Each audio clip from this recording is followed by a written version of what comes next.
Hello everyone. So one more movement to prepare us for that most challenging version or option of coming up to standing from sitting on the floor. So before I show you the movement, I'd like to point something out. So this actually was highlighted to me or brought to my attention by my friend Claudia, who is promoting an annual event she organizes back home in Italy,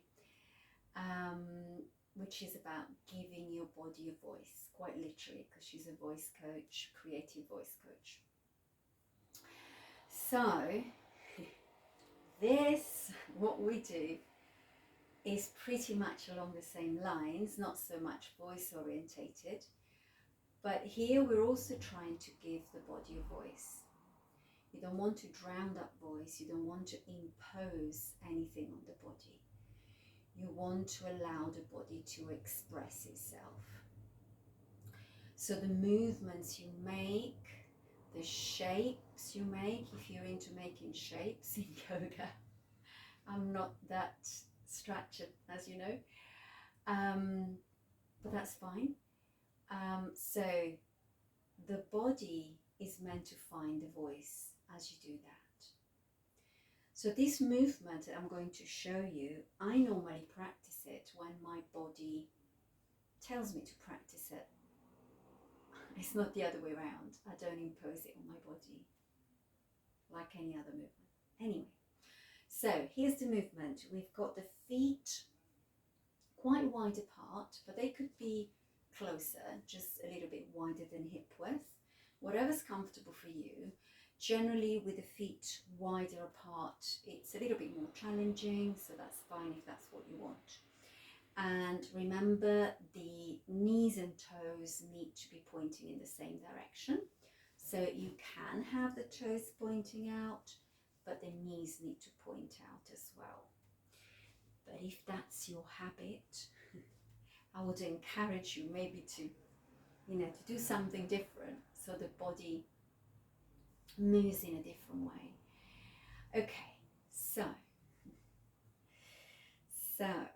we're going to squat a little bit, not too far down. And instead of using the legs, let's just try that. Instead of using the thighs to come up into the previous upright position, we're going to recruit the pelvic floor to help us. So it's not just really hard on the legs and really heavy.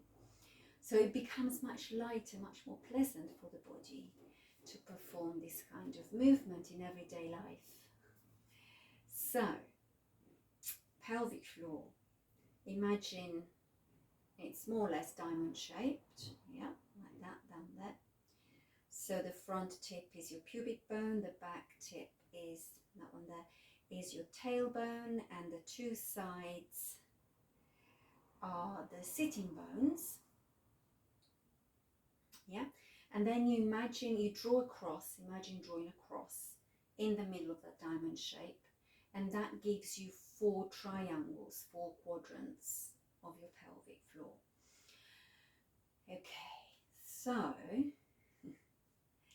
and if you need help in finding those quadrants in your body, do let me know, because I can do a video on that. Okay, so we're bending our knees, so we're kind of squatting a little bit. And now I'm going to engage 2 of those quadrants, any of those 2. And you can keep changing so that you vary it. I'm going to engage 2 of those quadrants. I quite like to go diagonally, but you can do all sorts of combinations. So we're engaging 2 of those. So we're just very gently drawing them up and then letting them go. Remember to let go. And it's a gentle movement. So then you bend your knees again, pelvic floor wise. from any point of view, particularly from the point of view of your pelvic floor. So another combination of two quadrants. So I'm just going to engage them so they come up a little bit and then they expand. So this action of the pelvic floor, which is bringing you up. So the more you do it, the more you notice that you're finding support in your pelvic floor, particularly for your thighs. So try again, two other quadrants maybe. So just engaging and letting go.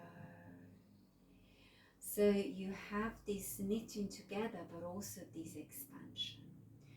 And this amazing student of mine yesterday, I was doing this with, she said, of course, that action, the condensing and the expanding of the pelvic floor, so this trampolining action of the pelvic floor, she said, of course it's happening all at the same time, because it's like a wave of movement coming up and then releasing out.